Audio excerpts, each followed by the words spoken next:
मार्गशीर्ष मास की द्वादशी का महत्व हमारे शास्त्रों में विशेष रूप से बताया गया है। वैसे तो द्वादशी का नामकरण उसकी पूर्णिमा के अनुसार होता है।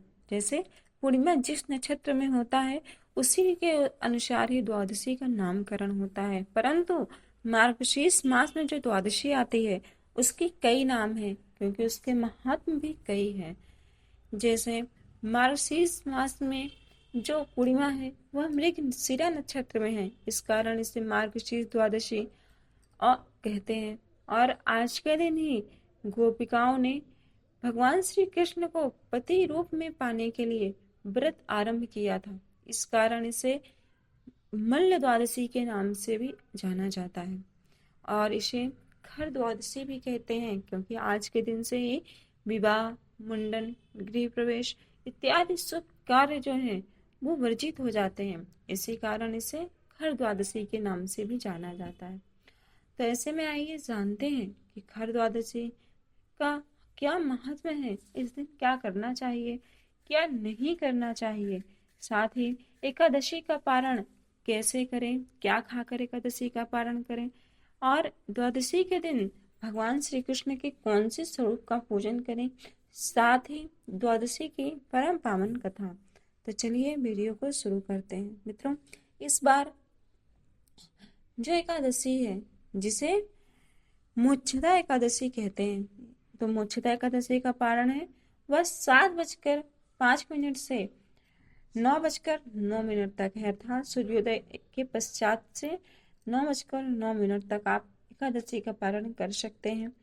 ऐसे में आइए जानते हैं कि इस दिन पारण क्या खाकर करना है। मित्रों, एकादशी का पारण, क्योंकि इस बार यह द्वादशी गुरुवार को पड़ रही है, इसलिए इस दिन प्रातः काल ब्रह्म मुहूर्त में उठकर स्नान आदि नित्य कर्म से निवृत्त हो भगवान श्री कृष्ण का पूजन विधि विधान से करें।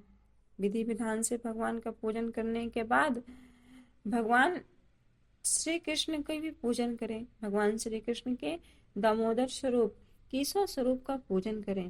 फिर भगवती लक्ष्मी का भी पूजन करें। ऐसा करने से घर में सुख संपत्ति और यश का भंडार भरता है। जब मनुष्य अपने कर्तव्य से विमुख हो चुके हैं, यदि वो भी एकादशी का नियम पूर्वक व्रत करते हैं, द्वादशी की पूजा करते हैं, तो भगवान श्री कृष्ण की कृपा से उनके घर में सुख शांति और वैभव का भंडार भरता है।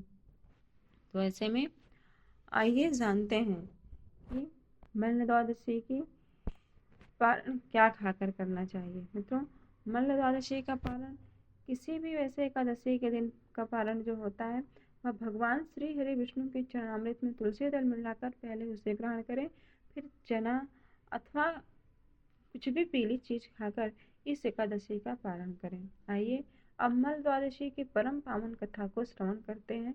यह परम पावन कथा श्री भगवत्सोत्तर महापुराण से ली गई है। भगवान श्री कृष्ण से युधिष्ठिर ने पूछा कि हे प्रभु, आप मुझे कृपा करके मल्ल द्वादशी जो मार्गशीर्ष मास के शुक्ल पक्ष में आती है इसका महात्म्य विस्तार पूर्वक कहने की कृपा करें। तब भगवान श्री कृष्ण कहते हैं कि हे युधिष्ठिर, तुम्हारे धर्म में अत्यंत रुचि है, इसी कारण तो तुम धर्मराज हो। तुम्हारे साथ साथ संपूर्ण लोक के हित के लिए मैं तुम्हें मल्ल द्वादशी की कथा को सुनाता हूँ। यह कथा श्रवण करने मात्र से मनुष्य रोग मुक्त हो जाता है, उनके घर में सुख संपत्ति और यश के भंडार भरते हैं। भगवान श्री कृष्ण कहते हैं कि जब मैं 8 वर्ष का था तब मल्ल और गोप गोपिकाओं ने बड़े ही विशाल महोत्सव का आयोजन किया था, जिसमें यमुना तट पर भांडरी वन में वट वृक्ष के नीचे एक बड़े ही सुंदर सिंहासन पर उनको बिठाया गया। फिर तो सूर्यभद्र, मंडलिक, योगवर्धन और यक्षेंद्रभद्र जैसे बड़े बड़े मल्लों और गोपाली, धन्या, विशाखा, ध्यान निष्ठिका और रूपाली, अनुगंधा, सुभगा आदि गोपियों ने दूध, दही और ऋतु फल से उनका भली भांति पूजन किया था।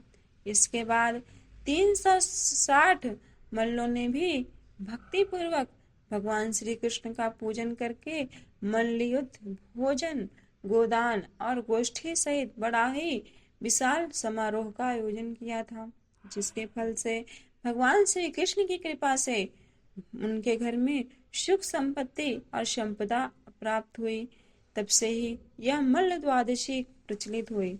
मल्ल द्वादशी के दिन जो भी मनुष्य प्रातः काल भगवान श्री कृष्ण के केशव नाम से धूप, दीप, गंध, पुष्प आदि से पूजन करके फिर भगवान के नाम के आगे इस प्रकार क्रम से नारायण, माधव, गोविंद, विष्णु, मधुसूदन, त्रिविक्रम, वामन, श्रीधर, ऋषिकेश, पद्मनाभ और दामोदर नाम से पूजन करता है, उसके घर में भगवान श्री कृष्ण के समस्त भंडार भरते हैं।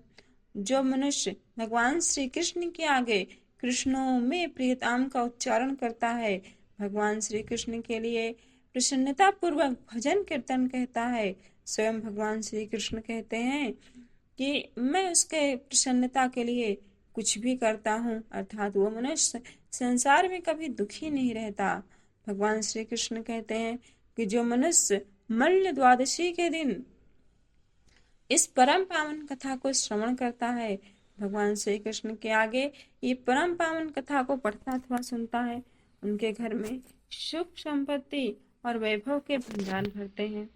इस प्रकार यह परम पावन कथा, यदि यह परम पावन कथा आपको अच्छी लगी हो तो वीडियो को लाइक अवश्य करें, और चैनल पर नए हैं तो चैनल को सब्सक्राइब कर बेल आइकॉन प्रेस करना ना भूलें। कमेंट बॉक्स में जय श्री कृष्णा अवश्य लिखें।